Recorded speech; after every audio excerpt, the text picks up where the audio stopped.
RS కూడమి ఈరోజు జరిగిన అంతర్జాతీయ జాతీయ ప్రాంతీయ మరియు ఇతర ముఖ్యమైన అంశాలను క్షుణ్ణంగా పరిశీలిద్దాం. ముందుగా ఈరోజు కరెంట్ అఫైర్ లో మనకి సైన్స్ అండ్ టెక్నాలజీ సంబంధించిన ఒక బాంబర్ డ్రోన్ అనేది ఈరోజు కరెంట్ అఫైర్ లో నుంచోవడం జరిగింది. ఏం సరే అంటే ఇలాంటి అంశాలు కొద్దిగా జాగ్రత్తగా గుర్తుపెట్టుకోండి. ఇలాంటి అంశాలపైన ఖచ్చితంగా క్వశ్చన్ పడుతుంది. దాంతో పాటు ఈ రోజు నుంచి మనకి ఆర్ఎస్ అకాడమీలో ఈ యొక్క కరెంట్ అఫైర్ కు సంబంధించిన డైలీ కూడా మేము కొన్ని క్వశ్చన్లు తయారు చేసి పోస్ట్ చేయడం జరుగుతుంది. ఈ యొక్క ఆర్ఎస్ అకాడమీ కర్నూలు అనే టెలిగ్రామ్ యాప్ లో చేరండి, మీకు సంబంధించిన పీడిఎఫ్ క్వశ్చన్లు రావడం జరుగుతుంది. అయితే మనకి ఈ కరెంట్ అఫైర్ కు సంబంధించిన చూద్దాం. దేశీయంగా స్వదేశీ టెక్నాలజీలో ఒక బాంబర్ డ్రోన్ ని తయారు చేయడం జరిగింది. ఏదాన్ని సార్ అంటే బాంబర్ డ్రోన్ అనే దాన్ని తయారు చేయడం జరిగింది. దీనిని కూడా ఒక పేరు పెట్టడం జరిగినది ఏంటి సార్ అంటే FWD 200B అనే పేరుతో పెట్టడం జరిగింది. ఓకే, చాలా చాలా ఇంపార్టెంట్ అయినది. దీనిని రక్షణ అవసరాల కోసం దీన్ని తయారు చేయడం జరిగింది. రక్షణ అవసరాల కోసం దీన్ని తయారు చేయడం జరిగినదిగా చెప్పడం జరుగుతుంది. పూర్తిగా ఈ బాంబర్ డ్రోన్ ని స్వదేశీ టెక్నాలజీతో తయారు చేయడం జరిగింది. స్వదేశీ పరిజ్ఞానంతో దీన్ని తయారు చేయడం జరిగినది ఈ బాంబర్ డ్రోన్. దీన్ని తయారు చేసిన సంస్థ పేరు ఏమిటి సార్ అంటే ఓకే ఫ్లయింగ్ వెడ్జ్ సంస్థ. ఏది సార్ అంటే ఫ్లయింగ్ వెడ్జ్ సంస్థ అనేది ఫ్లయింగ్ వెడ్జ్ అనే సంస్థ దీనిని తయారు చేయడం జరిగింది. వెడ్జ్ అనే సంస్థ దీన్ని తయారు చేయడం జరిగినదిగా చెప్పడం జరుగుతుంది మనకి ఇది నన్ను. అయితే ఇది చూసుకుంటే మానవరహిత బాంబర్ డ్రోన్ అనే పేరుతో ఇది అంటే మానవరహిత అంటున్నాం. ఏది సార్ మనకి మానవరహిత అనే పేరుతో మానవరహిత ఒక డ్రోన్ అని చెప్పడం జరుగుతుంది. మానవరహిత డ్రోన్ గా చెప్పడం జరుగుతుంది మనకి ఇది నన్ను. దాంతో పాటు ఇది దాదాపుగా ఎంత బరువైన పేలోడ్ల మోసుకెళ్ళగలదు సార్ అంటే ఈ బాంబర్ డ్రోన్ దాదాపుగా 100 kgల బరువైన పేలోడ్లను మోసుకెళ్లే విధంగా దీన్ని తయారు చేయడం జరిగింది. గంటకి ఇది ఎన్ని కిలోమీటర్ వేగంతో ప్రయాణిస్తుంది సార్ అని చూసుకుంటే దాదాపుగా 370 కిలోమీటర్ల వేగంతో ఇది ప్రయాణించడం జరుగుతుంది. దాదాపుగా ఇది చూసుకుంటే మనకి 12 గంటల నుంచి 20 గంటల మధ్య ఇది పని చేయడం జరుగుతుందిగా చెప్పడం జరుగుతుంది మనకి ఇది నన్ను. దాదాపుగా ఇది దీని యొక్క ఎంత కెపాసిటీ అంటే 12 to 20 అవర్స్ దీని యొక్క కెపాసిటీగా తయారు చేయడం జరుగుతుంది మనకి ఇది నన్ను. అయితే దీనిని ఎన్ని కిలోమీటర్ వరకు కంట్రోల్ చేయొచ్చు సార్ అంటే గ్రౌండ్ కంట్రోల్ స్టేషన్ నుంచి దీన్ని దాదాపుగా 200 కిలోమీటర్ల వరకు దీన్ని కంట్రోల్ చేసే విధంగా దీన్ని ఇచ్చేయడం జరుగుతుంది. అయితే ఈ డ్రోన్ తయారీకి దాదాపుగా 25 కోట్ల రూపాయలు ఖర్చు చేయడం జరుగుతుంది భారత రక్షణ శాఖ. కాబట్టి ఇలాంటి అంశాలు కొద్దిగా జాగ్రత్తగా చూసుకోండి. ఇది కొత్తగా స్వదేశీ పరిజ్ఞానంతో తయారైన ఒక బాంబర్ డ్రోన్ అనేది చూసుకుంటే ఇది ఒక మానవరహిత డ్రోన్ గా చెప్పడం జరుగుతుంది మనకి. అయితే దీనిని చూసుకుంటే మనకి ఒక పేరు కూడా పెట్టారు FWD 200B అనే పేరుతో.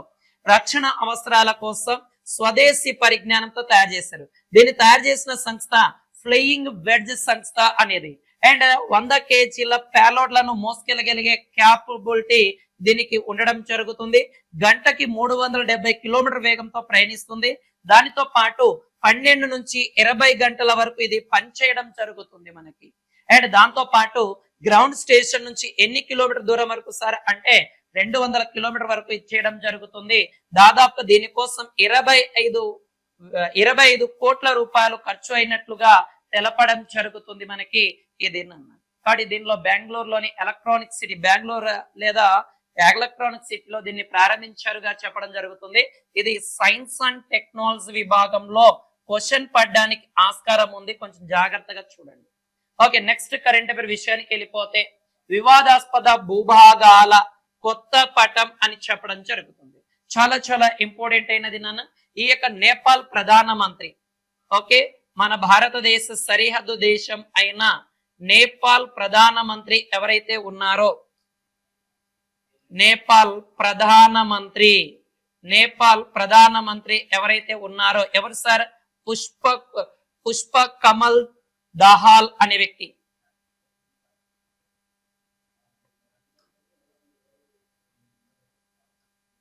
పుష్ప కమల్ దహాల్ అనే వ్యక్తి ఒక మంత్రి మండలి సమావేశంలో ఒక నిర్ణయాన్ని తీసుకోవడం జరిగింది.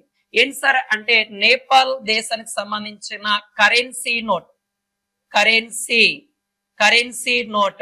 ఈ కరెన్సీ నోట్ పైన 100 రూపాయల నోటు పైన ఏం చేస్తున్నారు సార్ అంటే భారతదేశానికి నేపాల్ మధ్య వివాదాస్పదమైన ప్రాంతాలు ముద్రిస్తున్నట్లుగా ప్రకటించారు. ఏంటి సార్ ఆ ప్రాంతాలు అంటే ఒకటి లింపే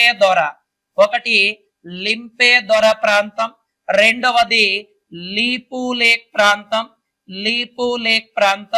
మూడవది ఏంటి సార్ అని చూసుకుంటే మనకి లింపే దొర, లీపు డేక్ అండ్ కాలాపాని ప్రాంతం. ఈ కాలాపాని ప్రాంతాలను ఈ యొక్క నేపాల్ యొక్క కరెన్సీ 100 రూపాయల నోటు పైన దీన్ని ముద్రించే విధంగా ఏ దాంట్లో ఆ యొక్క మంత్రి మండలిలో సమావేశంలో తీర్మానించడం జరిగినదిగా ప్రకటించారు. దీనికి భారతదేశం వ్యతిరేకిస్తూ రావడం జరిగింది. ఆల్రెడీ 2020 జూన్లో ఏది సార్ అంటే 2020 జూన్లో నేపాల్ ఏం చేసింది సార్ అంటే కొత్త రాజ్యాంగం రాసుకోవడం జరిగింది. దానితో పాటు ఈ యొక్క కొత్త రాజ్యాంగం రాసుకోవడంతో పాటు కొత్త ఆ దేశ యొక్క మ్యాప్ ని రిలీజ్ చేయడం వలన ఆ మ్యాప్ లో లింపేదొర, లీపులే, కాలాపాని అనే ప్రాంతాలు తమవిగా చూపించడం జరిగినది ఇది నేపాల్. అందుకే దాంతో పాటు కొత్తగా ఈ 100 రూపాయల నోట్ పైన ఏది ఈ యొక్క లింపేదొర, లీపులే, కాలాపాని ప్రాంతాలను ముద్రిస్తున్నట్లుగా ప్రకటించడం జరిగింది. కాబట్టి కొంచెం జాగ్రత్తగా చూడండి. ఓకే, ఇండియాకి నేపాల్ కి సరిహద్దు ఉంది కదా, దాదాపుగా 1751 కిలోమీటర్ల అంతర్జాతీయ సరిహద్దు నేపాల్ కి మరియు ఇండియాకి మధ్య ఉండడం జరుగుతుంది. అయితే ఇండియాకి నేపాల్ కి మధ్య ఏంటి సార్ అంటే మనకి సరిహద్దు ఒప్పందం ఏమంటాం సార్ అంటే సుగౌలి. ఏమంటాం సార్ అంటే ఇండియాకి నేపాల్ కి మధ్య సరిహద్దు ఒప్పందం సుగౌలి ఒప్పందం అనే పేరుతో పిలవడం జరుగుతుంది. చాలా చాలా ఇంపార్టెంట్ అయినది. ఇండియా నేపాల్ మధ్య సుగౌలి ఒప్పందం చేసుకున్నారు. అంటే రెండు దేశాల మధ్య సరిహద్దుగా ఈ సుగౌలి ఒప్పందం ప్రకారం ఏది సార్ అంటే మనకి ఈ యొక్క కాళీ నది లేదా శారదా నదిని సరిహద్దుగా నిర్ణయించడం జరిగినది. ఇవన్నీ కూడా కొంచెం జాగ్రత్తగా చూడండి. మనకి ఎగ్జామ్ పాయింట్ ఆఫ్ లో అడగడానికి ఛాన్సెస్ ఉండడం జరుగుతుంది. మనకి భారతదేశంతో నేపాల్ ఏ రాష్ట్రాలతో సరిహద్దు ఉంది సార్ అని చూసుకుంటే ఒకటి ఏది మనకి ఉత్తరాఖండ్ రాష్ట్రంతో సరిహద్దు ఉండడం జరుగుతుంది. ఉత్తరాఖండ్ రాష్ట్రంతో సరిహద్దు ఉంటుంది. అండ్ ఉత్తరప్రదేశ్ రాష్ట్రంతో సరిహద్దు ఉంటుంది. అండ్ బీహార్ రాష్ట్రంతో సరిహద్దు ఉంటుంది. అండ్ వెస్ట్ బెంగాల్ రాష్ట్రంతో సరిహద్దు ఉంటుంది. అండ్ సిక్కిం రాష్ట్రంతో సరిహద్దు కూడా పంచుకోవడం జరుగుతుంది ఈ నేపాల్. అంటే నేపాల్ భారతదేశంలో ఏ రాష్ట్రంతో సరిహద్దు ఉందంటే ఉత్తరాఖండ్, ఉత్తరప్రదేశ్, బీహార్, వెస్ట్ బెంగాల్, సిక్కిం రాష్ట్రాలతో సరిహద్దు పంచుకుంటుందిగా చెప్పవచ్చు మనకి. ఓకే, కొంచెం జాగ్రత్తగా చూడండి అన్న. పాలిటీ అంశం ఖచ్చితంగా కరెంట్ అఫైర్ లో పడడానికి ఆస్కారం ఉంది. ఓకే, నెక్స్ట్ కరెంట్ అఫైర్ వెళ్తే చైనా వ్యోమో నౌక. ఆల్రెడీ దీని గురించి చెప్పాము, ఇంకోసారి బ్రీఫ్ గా చెప్దాను. ప్రపంచంలోనే ఈ యొక్క చంద్రుని యొక్క అవతలి వైపుకి ఏది చైనా అనేది ఒక నౌకను ప్రయోగించడం జరిగింది. ఏ దానిపైకి ప్రయోగించిందన్న చంద్రుని యొక్క అవతలి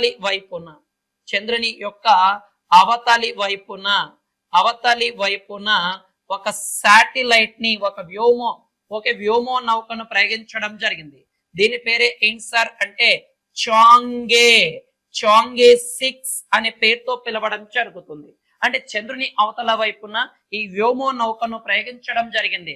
ఎందుకు సార్ అంటే చంద్రుని అవతల వైపున ఏదైతే మనకి మట్టి శకలాలు ఉంటాయో అక్కడ శిలలను సేకరించి అధ్యయనం చేయడం కోసం ఏదాన్ని ఈ చాంగ్ 6 అనే దాన్ని చైనా అనే దేశం ప్రయోగించింది. అలా చేరితే ప్రపంచంలోనే చంద్రుని ఆవలి వైపున చేరిన మొట్టమొదటి దేశంగా చైనా దేశం రికార్డు సృష్టించడం జరుగుతుంది. కాబట్టి ప్రయోగించడం జరిగింది. ఈ చాంగ్ 6 అనే శాటిలైట్ ని చైనా దేశం ఎక్కడి నుంచి ప్రయోగించింది సార్ అంటే వెన్చంగ్ శాటిలైట్ లాంచింగ్ స్టేషన్ నుంచి. ఏది సార్ అంటే వెన్చంగ్ శాటిలైట్ లాంచింగ్ స్టేషన్ నుంచి దీన్ని ప్రయోగించడం జరిగినది. ఆ రాకెట్ పేరు ఏంటి సార్ అని చూసుకుంటే చాలా చాలా ఇంపార్టెంట్ నాన్న. ఆ రాకెట్ పేరు ఏమిటి? రాకెట్ పేరు ఏమిటి సార్ అంటే ఓకేనా లాంగ్ మార్చ్. చాలా జాగ్రత్త. రాకెట్ పేరు ఏంటి సార్ అంటే లాంగ్ మార్చ్ 5 అనే రాకెట్ ద్వారా దీన్ని ప్రయోగించడం జరిగినది. అయితే దీంతో పాటు ఏమేమి ఉన్నాయి ఈ చాంగ్ 6 అనే వ్యోమ నౌక ద్వారా ఈ స్పేస్ క్రాఫ్ట్ ద్వారా దాంట్లో ఏమేమి ఉన్నాయి అంటే ఆర్బిటాల్స్ ఉన్నాయన్న. ఏమున్నాయి సార్ అంటే ఆర్బిటార్ అండ్ ల్యాండర్ అండ్ అక్కడ నుంచి అసెండరీ అండ్ రీ ఎంట్రీ మాడ్యూల్. ఏది సార్ అంటే రీ ఎంట్రీ మాడ్యూల్స్ అనేవి దీంట్లో ఉండడం జరుగుతుంది. అంటే ఏ దాంట్లో చాంగ్ 6 లో ఏమేమి ఉన్నాయి సార్ అంటే ఆర్బిటార్ ఉంది అండ్ ల్యాండర్ ఉంది అండ్ ఈ అసెండర్ రీ ఎంట్రీ మాడ్యూల్స్ అనేవి దీంట్లో ప్రయోగించడం జరుగుతుంది. అయితే ఈ ల్యాండర్ లో భాగంగా ఏ దేశానికి సంబంధించిన పరికరాలు ఉన్నాయి? ఓకే, ఈ చాంగ్ 6 లో ఏ దేశానికి సంబంధించిన ఇవన్నీ ఉన్నాయి అని చూసుకుంటే ఓకేనన్న ఇటాలీ. ఏ దేశానికి సంబంధించిన పరికరాలు ఉన్నాయి సార్ అంటే ఇటాలీ. దాని తర్వాత చూసుకుంటే మనకి ఇటాలీ, ఐరోపా. ఓకే, ఐరోపా యొక్క స్పేస్ ఏజెన్సీ యొక్క పరికరాలు, ఐరోపా స్పేస్ ఏజెన్సీ పరికరాలు అండ్ స్వీడన్ దేశానికి చెందిన పరికరాలు అనేవి ఉన్నాయి. స్వీడన్ దేశానికి చెందిన పరికరాలు కూడా దీంట్లో ఉన్నట్లుగా ప్రకటించారు. చాలా చాలా ఇంపార్టెంట్. ఇటలీ, ఐరోపా స్పేస్ ఏజెన్సీ, దాంతో పాటు స్వీడన్ దేశానికి సంబంధించిన కొన్ని రకాల పరికరాలు దీంట్లో ఉన్నట్లుగా ప్రకటించడం జరిగినది. దాంతో పాటు దీంట్లో చాంగ్ 6 లో పాకిస్తాన్ దేశానికి చెందిన ఒక పరికరాన్ని ఉంచడం జరిగింది. ఏంటి సార్? పాకిస్తాన్ కి సంబంధించిన క్యూ అనే పరికరాన్ని క్యూ అనే పరికరాన్ని పాకిస్తాన్ కి సంబంధించిన ఈ క్యూ అనే పరికరాన్ని పరికరం లేదా పేలోడ్ లను ఓకే ఈ యొక్క చాంగ్ 6 లో ప్రయోగించడం జరిగినది. చాలా చాలా జాగ్రత్త. మనకి ఈ చాంగ్ 6 అనేది ఏం చేస్తుందంటే చంద్రుని యొక్క అవతల వైపున మన కనిపించని ప్రాంతం పైన దీన్ని ప్రయోగించడం జరుగుతుంది. అక్కడ మట్టి శిలలు కావచ్చు అండ్ మట్టి శిలల పైన పరిశోధన చేయడానికి ఎక్కడి నుంచి ప్రయోగించాం సార్ అంటే వెన్చాంగ్ శాటిలైట్ లాంచింగ్ స్టేషన్ నుంచి. అండ్ రాకెట్ పేరు ఏంటి సార్ అంటే long march 5 and orbital, lander, ascender and re entry modules అనేవి ఉన్నాయి. అయితే దీంట్లో ఇటలీ, ఐరోపా, స్వీడన్ దేశానికి సంబంధించిన పరికరాలు ఉన్నాయి, పేలోడ్ వస్తువులు ఉన్నాయి. దాంతో పాటు పాకిస్తాన్ కి సంబంధించిన క్యూ అనే పేలోడ్ ను కూడా ప్రయోగించడం జరుగుతుంది. ఇలాగ మొట్టమొదటిసారిగా పాకిస్తాన్ సంబంధించిన ఉంచడం ఇదే మొదటిసారిగా కూడా చెప్పడం జరుగుతుంది. కొంచెం జాగ్రత్తన. ఇది కూడా సైన్స్ అండ్ టెక్నాలజీ భాగంలో క్వశ్చన్ పడడానికి ఆస్కారం ఉంది. ఓకే, నెక్స్ట్ కరెంట్ అఫైర్ విషయానికి వెళ్ళిపోతే ఓకే బొగ్గు గనుల దినోత్సవంగా మే 4వ తారీఖుని నిర్వహించడం జరుగుతుంది.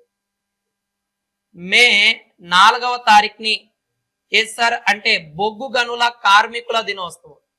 బొగ్గు గనుల కార్మికుల దినోత్సవంగా మనము బొగ్గు గనుల కార్మికుల దినోత్సవంగా ఏ రోజు నిర్వహించడం జరుగుతుంది సార్ అంటే మే 4వ తారీఖుని నిర్వహించడం జరుగుతుంది.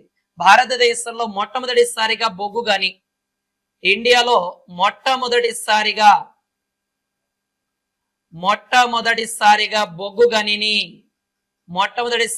బొగ్గు గనిని ఎప్పుడు ఇచ్చేయడం జరిగింది సార్ అంటే 1774లో బ్రిటిష్ ఇండియా కంపెనీ మొదటిసారిగా బొగ్గు గనిని ఏర్పాటు చేయడం జరిగింది. అయితే ఎవరు ఈ బ్రిటిష్ ఇండియా కంపెనీకి సంబంధించిన జాన్ సమ్మర్ మరియు న్యూటోనియస్ గ్రాంట్ హిట్లీ గారు ప్రారంభించడం జరిగినది. ఓకే, దాని తర్వాత చూసుకుంటే మనకి ఈ యొక్క కోల్డ్ ఫీల్డ్ లో మనకి రాణిగంజ్ అనే బొగ్గు గని వెస్ట్ బెంగాల్లో ఉండడం జరుగుతుంది. మనకి దామోదర్ నది ఒడ్డున. స్వాతంత్రం వచ్చిన తర్వాత బొగ్గు డిమాండ్ అధికంగా పెరగడం వలన ఇక్కడ నుంచి మన బొగ్గు అనేది ఎక్కువగా తీసుకోవడం జరుగుతుంది. దాంతో పాటు ఈ గోదావరి నది పరివాహక ప్రాంతంలో దొరికే బొగ్గునే మనం ఏమంటాం సార్ అంటే గోండ్వానా రకపు బొగ్గు అంటాం. గోండ్వానా రకపు బొగ్గు అనే పేరుతో కూడా పిలవడం జరుగుతుంది మనకి. ఓకే, బొగ్గునే ఏమంటాం సార్ అంటే బ్లాక్ గోల్డ్ అనే పేరుతో కూడా పిలవచ్చు. ఓకే, కొంచెం జాగ్రత్త చూడండి. నెక్స్ట్ కరెంట్ అఫైర్ లో చూద్దాం. సుప్రీం కోర్ట్ యొక్క bar association. Okay, supreme court యొక్క బార్ అసోసియేషన్ అనేది చూసుకుంటే ఎగ్జిక్యూటివ్ కమిటీ. ఏ దాంట్లో సార్ అంటే ఎగ్జిక్యూటివ్ కమిటీ. ఏది సార్ అంటే ఎగ్జిక్యూటివ్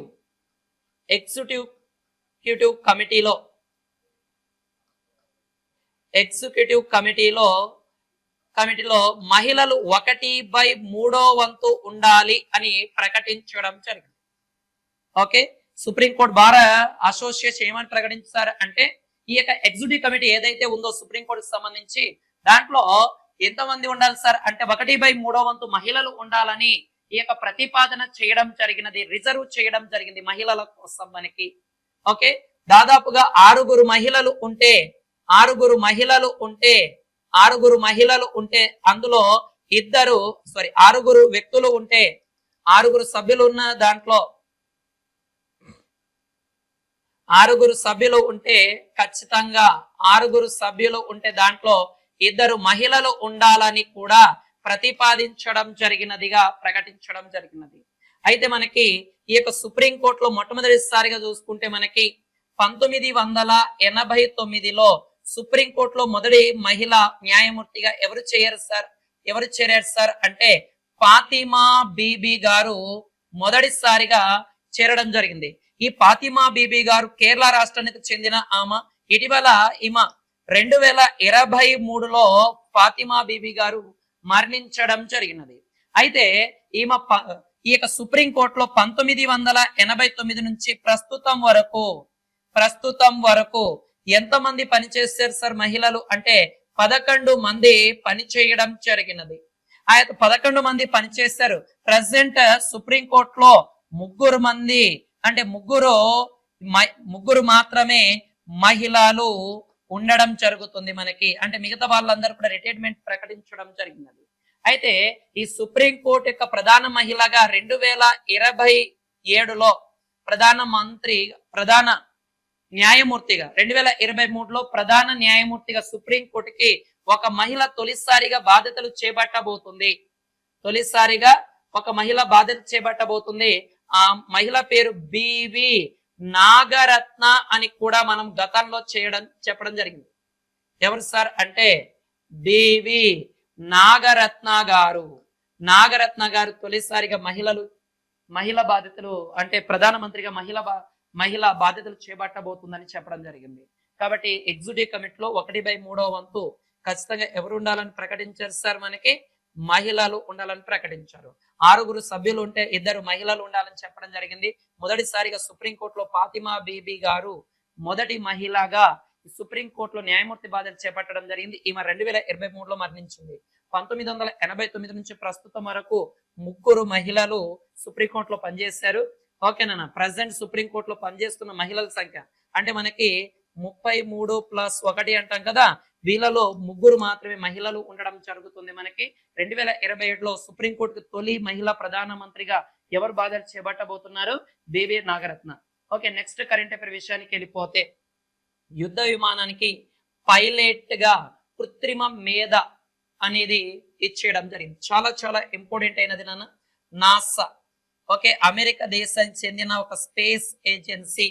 ఓకే, ఏఐ ఆధారిత ఆర్టిఫిషియల్ ఇంటెలిజెన్సీ ఆధారంగా మనకి ఓకేనన్న యుద్ధ విమాన పైలట్ గా ఏది సార్ అంటే యుద్ధ విమాన పైలట్ గా యుద్ధ విమాన పైలట్ గా కృత్రిమ మేధస్సును ఇచ్చేయడం జరిగింది. పైలట్ గా ఆర్టిఫిషియల్ ని ఉపయోగించడం జరిగినది. అంటే మొత్తం కూడా ఆర్టిఫిషియల్ నియంత్రణలో ఇది పనిచేస్తుంది. ఆర్టిఫిషియల్ నియంత్రణలో ఇది పని చేయడం జరుగుతుంది. దీని పేరు కూడా పెట్టారు ఏంటి సార్ అంటే F-16. దీని పేరు ఏమని పెట్టారు సార్ అంటే F-16 fighter jet. F-15 fighter jet అనే పేరును కూడా పెట్టడం జరిగింది. సైన్స్ అండ్ టెక్నాలజీ భాగంలో ఖచ్చితంగా పడడానికి ఆస్కారం ఉంది. ఓకేనన్న. కాబట్టి మనకి దీంట్లో ఈ యొక్క F-16 ఫైటర్ జెట్ ప్రయాణించిన మొట్టమొదటి వ్యక్తిగా ఎవరు సార్ అంటే వైమానిక దళ సెక్రటరీ అయిన ఫ్రాంక్ ఎవరు సార్ అంటే ఫ్రాంక్ కెండాల్ అనే వ్యక్తి ఈ ఆర్టిఫిషియల్ ఇంటెలిజెన్సీతో ఈ కృత్రిమ మేధస్సుతో నియంత్రణలో పనిచేస్తున్న యుద్ధ విమాన పైలట్ గా పనిచేస్తున్న దాంట్లో మొదటిసారిగా ప్రయాణించడం జరుగుతుంది మనకి ఇది నన్ను. అయితే దాదాపుగా 2028 నాటికి 2028 నాటికి అమెరికా వాయుసేనలో ఓకే ఎయిర్ ఫోర్స్ లో ఈ యొక్క ఆర్టిఫిషియల్ యుద్ధ విమాన పైలట్లను ప్రవేశపెట్టాలని లక్ష్యంగా పెట్టుకోవడం జరిగినది మనకి. కాబట్టి ఇలాంటి అంశాలు కొద్దిగా జాగ్రత్తగా చూడండి అన్న మనకి.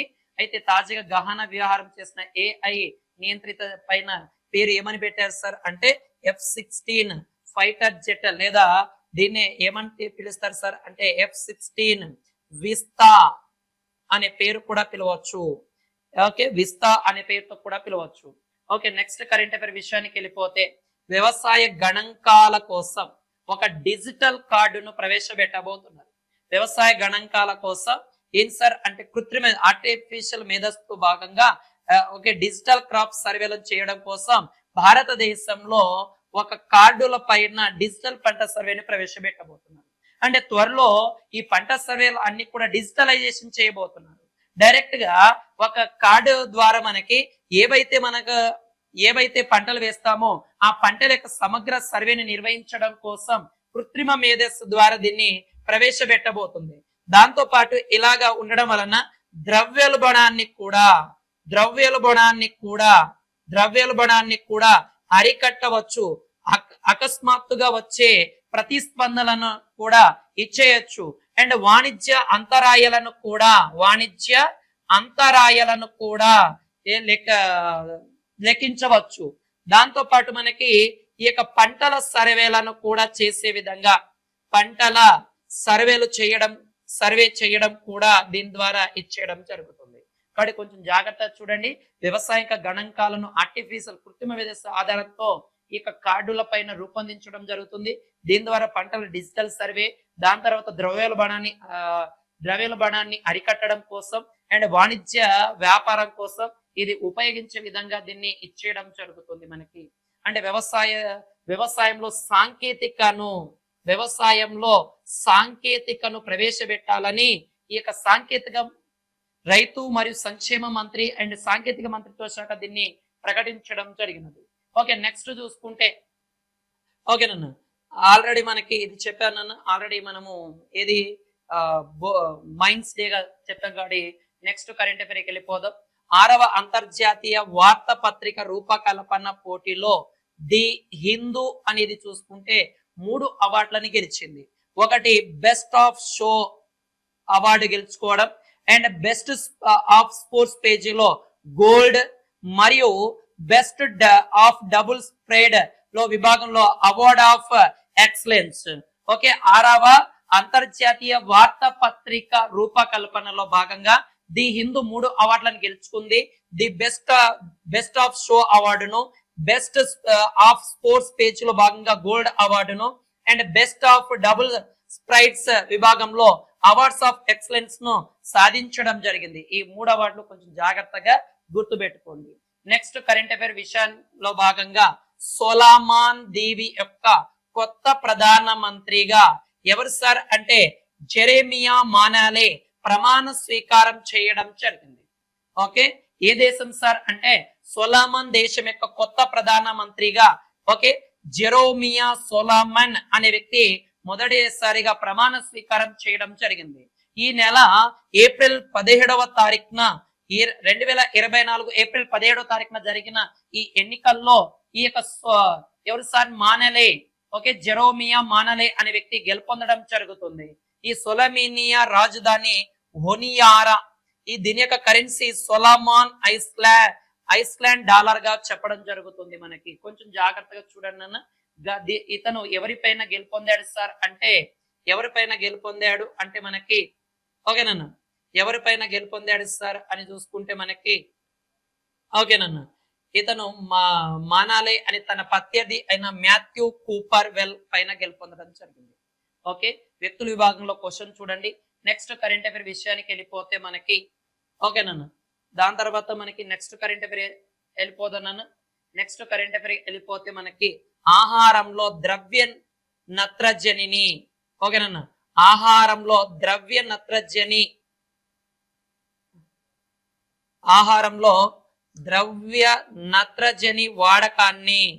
నత్రజని వాడకాన్ని తమిళనాడు గవర్నమెంట్ ఏం చేసింది సార్ అంటే నిషేధించడం జరిగినది.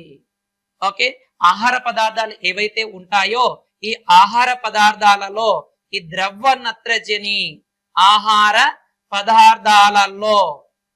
పదార్థాల్లో ఈ ద్రవ్య నత్రజని వాడకాన్ని తమిళనాడు గవర్నమెంట్ అనేది ఏం చేసింది సార్ అంటే బ్యాన్ చేయడం జరుగుతుంది.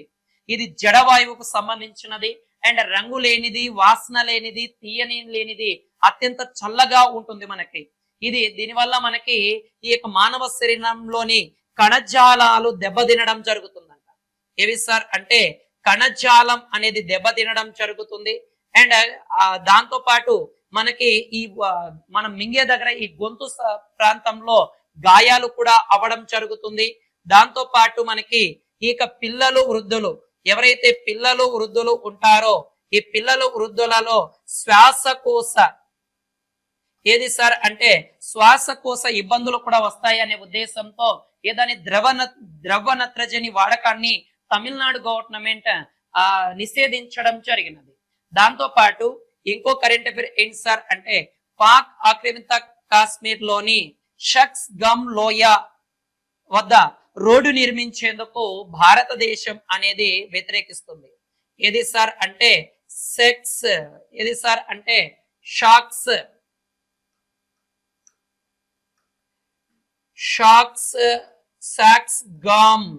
సాక్స్ గామ్ లోయ ఇది ఎక్కడుంది సార్ అంటే ఇక్కడ మనకి పాక్ ఆక్యుపైడ్ కాశ్మీర్ లో ఉండడం జరుగుతుంది. దీనిని 1962 ఇండియా చైనా యుద్ధం తర్వాత 1963లో పాకిస్తాన్ అనే దేశం ఈ షాక్స్ గమ్ లోయను పాకిస్తాన్ చైనా దేశానికి 1963లో అప్పగించింది. ఈ షాక్స్ గమ్ లోయ ప్రాంతంలో చైనా అనేది రోడ్డు నిర్మాణ పనులు చేస్తుంది. ఈ రోడ్డు నిర్మాణ పనులను ఇండియా అనేది ఏం చేస్తుంది సార్ అంటే దాన్ని వ్యతిరేకించడం జరుగుతుందిగా చెప్పడం జరుగుతుంది. మనకి ముఖ్యంగా ఈ షాక్స్ గమ్ లోయ అనేది కారాకోరం ఓకేనన్నా కారాకోరం లోయలో కారాకోరం శ్రేణిలో ఉండడం జరుగుతుంది మనకి. ఓకే, కొంచెం జాగ్రత్తగా చూడండి. ఇక్కడ నుంచి ఎగ్జామ్ పాయింట్ ఆఫ్ లో ఖచ్చితంగా మనకి ఎగ్జామ్ పాయింట్ ఆఫ్ లో కనబడుతుంది అన్న. ఓకే, నెక్స్ట్ కరెంట్ అఫైర్ విషయానికి వెళ్ళిపోతే మనకి ఓకే పొగాకు ధర గణనీయంగా పెరగడం జరుగుతుంది అంట. ఓకే, పొగాకు ధర గణనీయంగా పెరిగాయి అంట. పొగాకు ధర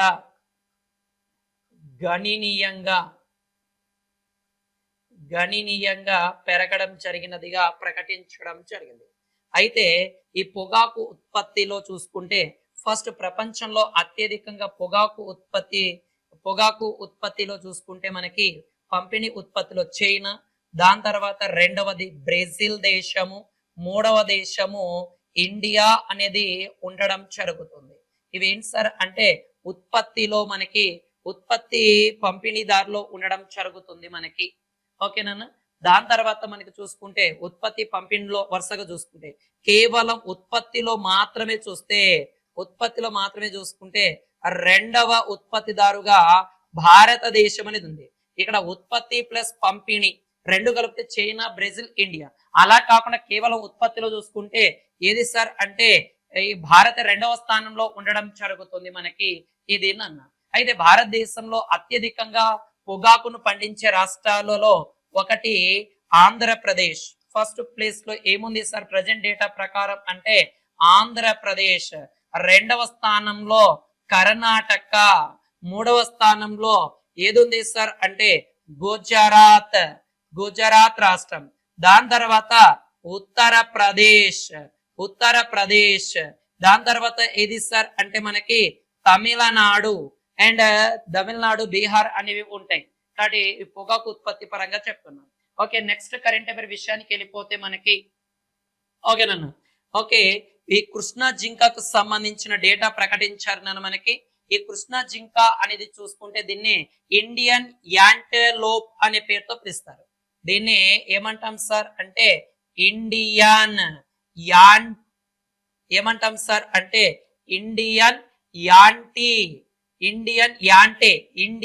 యాంటెలోప్ అనే పేరుతో దీన్ని పిలవడం జరుగుతుంది మనకి. కృష్ణ జింక మన రాష్ట్ర జంతువు, ఆంధ్రప్రదేశ్ రాష్ట్ర జంతువు కృష్ణ జింకగా ఇచ్చేస్తాం కదా.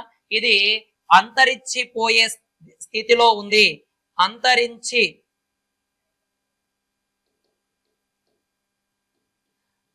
అంతరించిపోయే స్థితిలో ఉంది. దాంతో పాటు మనకి ఈ యొక్క ఎలనినో కారణంగా వర్షాలు సరిగా పడకపోవడం కరువు అనేది ఉండడం జరుగుతుంది. వీటిని రక్షించాలనే ఉద్దేశంతో ఏం చేస్తారు సార్ అంటే ఈ యొక్క అటవీ ప్రాంతంలో అధికారులకు వాటికి వాటర్ అవి దొరికేలాగా ఇచ్చేయడం జరుగుతుంది. ముఖ్యంగా బీహార్ రాష్ట్రం ఈ బీహార్ రాష్ట్రం యొక్క ఫారెస్ట్ ఆఫీసర్లకు ఒక ఆదేశం కూడా జారీ చేయడం జరుగుతుంది. ఈ యొక్క ఇండియన్ యాంటీలోపే అనే కృష్ణ జింక భారత ఉపఖండంలో మాత్రమే ఉంటుంది. ఉండడం జరుగుతుందిగా చెప్పడం జరుగుతుంది మనకి. ఇది నన్ను భారత ఉపఖండంలో మాత్రమే ఉండడం జరుగుతుంది మనకి. ఇది నన్ను ఈ జాతి ఎక్కువగా రాజస్థాన్, గుజరాత్, మధ్యప్రదేశ్ ప్రాంతాలలో ఎక్కువగా ఉండడం జరుగుతుంది మనకి. ఇది 1972 వన్యప్రాణి సంరక్షణ చట్టం ప్రకారం ఈ కృష్ణ జింకను ఏం చేస్తున్నారు సార్ అంటే రక్షించడం జరుగుతుంది. ఈ కృష్ణ జింకని మనం ఏమంటాం సార్ అంటే బ్లాక్ బక్స్ అనే పేరుతో కూడా పిలవచ్చు మనకి. బ్లాక్ బక్స్ అనే పేరుతో కూడా పిలవడం జరుగుతుంది. ఓకే, నెక్స్ట్ కరెంట్ అఫైర్ విషయానికి చూస్తే భారతదేశంలోనే మొట్టమొదటిసారిగా ఉత్తరాఖండ్ టూరిజం అనౌన్స్ చేయడం జరిగింది.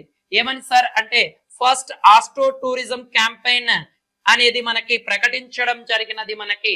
దీన్ని నక్షత్ర సభ అని పేరు పెట్టడం జరిగింది. ఏమని పేరు పెట్టడం జరిగింది సార్ అంటే నక్షత్ర సభ అనే పేరు పెట్టడం జరిగినది. ఓకే, ఉత్తరాఖండ్ లో భారతదేశంలోనే మొట్టమొదటిసారిగా ఏది సార్ అంటే ఆస్ట్రో టూరిజం అంటే ఆకాశంలో ఎలాగైతే మనకి ఇది ఉంటుందో అలాంటి అనుభవాన్ని ఇచ్చేందుకు నక్షత్ర సభను ఎవరు ప్రారంభించారు సార్ అంటే ఉత్తరాఖండ్ రాష్ట్రం. భారతదేశంలోనే ఇదే మొదటిసారిగా చెప్పడం జరుగుతుంది మనకి. ఓకే, కొంచెం జాగ్రత్తగా చూడండి అన్న. ఇది కూడా సైన్స్ అండ్ టెక్నాలజీ విభాగంలో మనకు క్వశ్చన్ పడడానికి ఆస్కారం ఉంది. ఓకే, నెక్స్ట్ రిటైర్డ్ జస్టిస్ అయిన సంజయ్ కుమార్ మిశ్రాను గూడ్స్ అండ్ సర్వీస్ ట్యాక్స్ యొక్క అప్లేట్ ట్రిబ్యునల్ అధ్యక్షుడిగా కేంద్రం నియమించడం జరిగింది. అంటే జిఎస్టి యొక్క goods and service tax appellate tribunal గా సంజయ్ కుమార్ మిశ్రాను నియమించడం జరిగిందిగా చెప్పవచ్చు.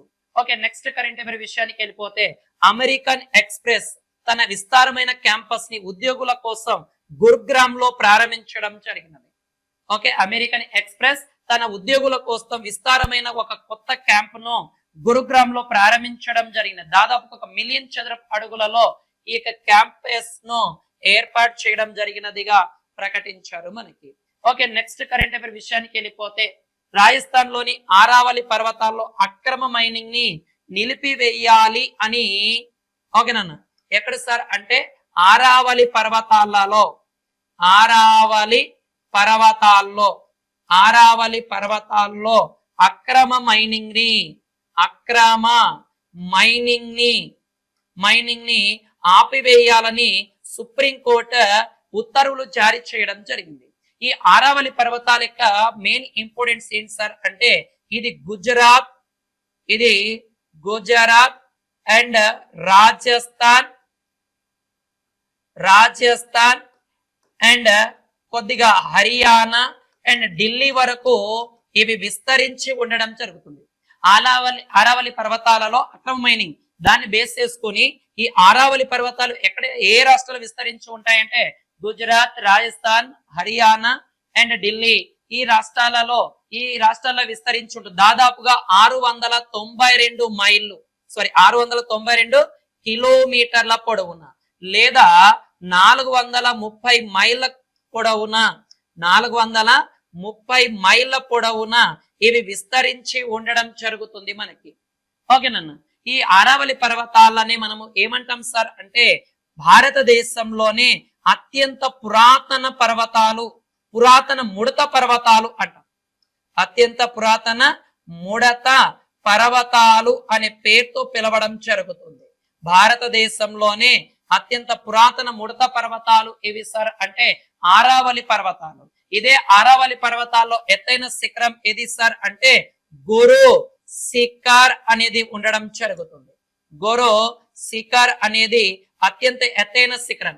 ఈ ఆరావళి పర్వతాల్లోనే ఒక జైన దేవాలయం అనేది ఉంటుంది. ఏది సార్ అంటే దిల్వారా జైన టెంపుల్. గతంలో కూడా అడిగాడు నన్ను. దిల్వారా జైన టెంపుల్ ఇది ఆరావళి పర్వతాల్లోని మౌంట్ అబు కొండల్లో ఉండడం జరుగుతుంది. మౌంట్ అబు కొండల్లో ఈ ఆరావళి పర్వతాల్లో one of the hill station Mount Abu hill station అనే పేరుతో పిలవడం జరుగుతుంది. Mount Abu hill station. కొంచెం జాగ్రత్త చూడండి నన్ను. ఇలాంటి అంశాలు వచ్చినప్పుడు కొద్దిగా జాగ్రత్తగా ఇచ్చేయండి. ఇక్కడ మనకి మౌంట్ అబు ఈ యొక్క మైనింగ్ తీసేయడం వలన మనకి ఏమవుతుందంటే అక్కడ అడవులు కావచ్చు, వ్యవసాయ భూములు కావచ్చు అన్ని నాశనం అవుతాయనే ఉద్దేశంతోనే సుప్రీంకోర్టు ఇచ్చేయడం జరుగుతుంది మనకి. ఓకే, నెక్స్ట్ చివరగా చివరి లాస్ట్ వన్ అన్న రిపోర్ట్స్ విత్ బోర్డ్స్ అనే ప్రకటించే ఒక రిపోర్ట్ ప్రకటించడం జరిగింది. రిపోర్ట్స్ వితౌట్ బోర్డ్స్ అనే ఒక సంస్థ ప్రపంచవ్యాప్తంగా వరల్డ్ ప్రెస్ ఫ్రీడమ్ ఇండెక్స్ ను ప్రకటించడం జరిగింది. వరల్డ్ ప్రెస్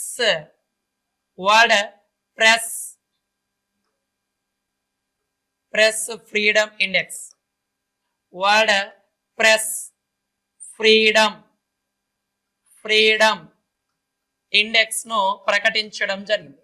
ఇది ప్రపంచవ్యాప్తంగా 180 దేశాలలో సర్వే చేసి ఈ వరల్డ్ ప్రెస్ ఫ్రీడమ్ ఇండెక్స్ ను ప్రకటించారు.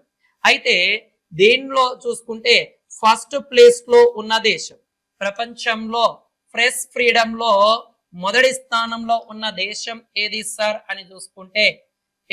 అంటే చూసుకుంటే నార్వే. First place Norway. రెండవ స్థానం ఏది సార్ అంటే డెన్మార్క్ అనేది రెండవ స్థానంలో ఉంటుంది. మూడవ స్థానంలో ఏముంటుంది సార్ అంటే స్వీడన్ అనేది ఉండడం జరుగుతుంది. అయితే 180 దేశాలలో భారతదేశం యొక్క స్థానం 180 దేశాలలో భారతదేశం యొక్క స్థానం ఎంత సార్ అంటే 159వ స్థానంలో భారతదేశం అనేది ఉండడం జరుగుతుంది. ఓకే, గతంలో 2023లో భారతదేశం యొక్క స్థానం 161వ స్థానంలో ఉండేది. అయితే ఈ 2024 డేటా ప్రకారం భారతదేశం 180 దేశాలలో 189వ దేశం అనేది 159వ దేశంలో ఉండడం జరుగుతుంది. అదే 2023లో 61వ స్థానంలో ఉండడం జరుగుతుందిగా చెప్పడం జరుగుతుంది మనకి. అయితే మన పక్కనే ఉండే పాకిస్తాన్ 152వ స్థానంలో ఉండడం జరుగుతుంది. శ్రీలంక భారతదేశం కన్నీటి చుక్క అని పిలిచే శ్రీలంక 150వ స్థానంలో ఉండడం జరుగుతుంది. వరల్డ్ ప్రెస్ ఫ్రీడమ్ రిపోర్ట్ నన్ను రిపోర్ట్స్ వితౌట్ బోర్డ్స్ అనే వాళ్ళు దీన్ని ప్రకటిస్తారు ప్రతి సంవత్సరం. దాంట్లో 180 దేశాల సర్వే చేయగా మొదటిది నార్వే, డెన్మార్క్, స్వీడన్ మొదటి 1, 2, 3 స్థానాల్లో ఉన్నాయి. భారతదేశం 180 దేశాలు 159వ స్థానం, 2023లో 161 స్థానం, పాకిస్తాన్ అనేది 152, శ్రీలంక అనేది 150వ స్థానంలో ఉంది. ఇది ఈరోజు జరిగిన జాతీయ, అంతర్జాతీయ, ప్రాంతీయ కరెంట్ అఫైర్. ఏవైనా మిగిలిపోయిన అంశాలు ఉంటే రేపటి కరెంట్ అఫైర్ చూద్దాం. ఆర్ఎస్ అకాడమీ కర్నూలు, మీ స్వామి సార్. జై హింద్.